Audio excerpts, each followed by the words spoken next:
Oke, Bapak Ibu, halo. Jadi, pada kesempatan kali ini saya pengen bahas satu saham yang mungkin nggak rame di grup saham, tapi ini rame di Twitter dan memang agak sedikit politis ya. Tapi saya nggak akan bahas dari sisi politiknya, saya akan bahas dari sisi harga saham itu sendiri dan fenomena yang terjadi gitu kan.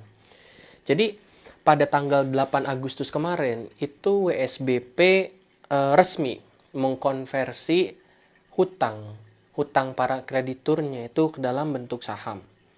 Nah, nanti Bapak Ibu saya kasih dokumennya di layar sini lah. Semoga ada.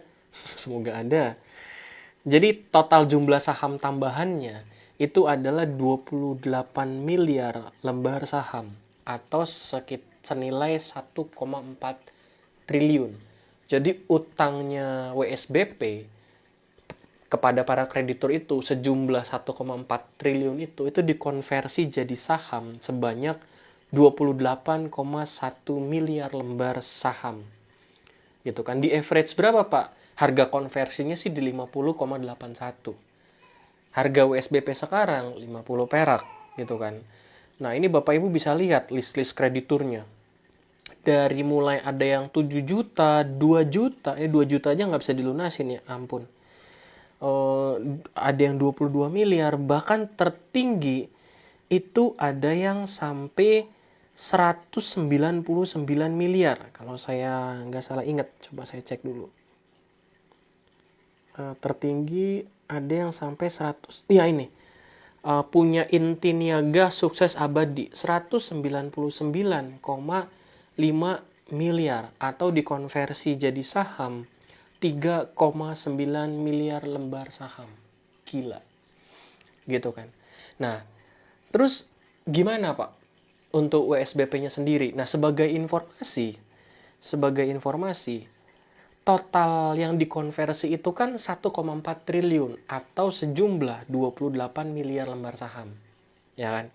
Nah, seluruh saham WSBP sekarang sebelum konversi ya, sebelum konversi, jumlah total seluruh saham WSBP itu ada 26,3 miliar. Senilai 1,3 triliun. Sementara yang dikonversi yang jadi saham baru gara-gara konversi utang itu ada 28 miliar senilai 1,4 triliun. Artinya apa? Artinya lebih besar. Ini krediturnya udah jadi pengendali nih. Krediturnya udah jadi pengendali. Gitu kan, krediturnya udah jadi pengendali. Uh, dan sekarang total lembar sahamnya itu ada 54,5 miliar lembar saham dengan total market cap 2,7 triliun. Gitu kan, 2,7 triliun. Saya nggak tahu ya. Saya nggak terlalu ngerti tentang perjanjian perdamaian PKPU karena bukan bidang saya. Cuma apakah ini perjanjian perdamaian ini ada persetujuan dengan para krediturnya atau krediturnya yang nggak bisa ngapa-ngapain lagi harus ikut gitu, saya nggak tahu gitu. Karena menurut saya ini merugikan krediturnya. Kenapa? Karena ketika ketika mereka jadi pemegang saham, itu berarti mereka sebagai pemilik perusahaan tersebut. Artinya mereka turut menanggung segala hal yang terjadi di perusahaan tersebut. Beda kalau kreditur. Kalau kreditur, ya kita punya hak, ini aset kita gitu. Ini kita punya hak, lu punya kewajiban gitu kan. Tapi kalau pemilik atau pemegang saham itu beda. Makanya nanti contoh, ini misalkan ya, saya berharap sih enggak. Misalkan WSBP bangkrut, dipilotkan gitu. Asetnya kan dilikuidasi semua tuh, dijualin gitu kan. Pemegang saham dapat dong Pak, dapat, tapi urutan paling terakhir. Biasanya yang pertama-tama gaji karyawan dulu, lalu kreditur gitu kan, bayar kreditur. Nah, bayar kreditur baru terakhir kalau ada masih sisa dana baru bayar pemegang saham gitu kan. Tapi biasanya belum sampai pemegang saham udah habis gitu. Belum sampai pemegang saham udah habis. Makanya ya menurut saya agak rugi dikonversi seperti ini ya. Kecuali perusahaannya bonafit dikonversi ya oke, kita bisa makan dari dividen gitu kan. Tapi ini perusahaan udah banyak utang, dikonversi, utangnya masih tetap ada gitu, masih tetap gede, ya kita harus nanggung sebagai pemegang saham. Gitu kan. Nah, pertanyaannya adalah Pak Frans, gimana untuk eh, harga sahamnya gitu kan. Harga sahamnya. Ini kalau boleh saya jujur ya, disclaimer ya, ini bukan rekomendasi apapun, kalau boleh saya jujur, ini agak berat. Kenapa? Karena ada 51% atau sekitar 28, sekian miliar lembar saham punya para kreditur itu yang tidak bisa dikontrol.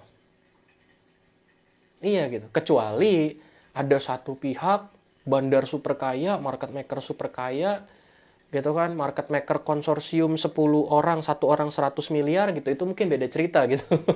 Kalau ada gitu kan. Kalau ada diambil, di take over semua gitu, mungkin beda cerita. Tapi rasanya susah sekali ya kalau menurut saya. Rasanya susah sekali kalau menurut saya untuk saham USBP ini bisa bangkit rasanya kalau menurut saya. Karena itu, jumlah investor publiknya banyak sekali, 51%.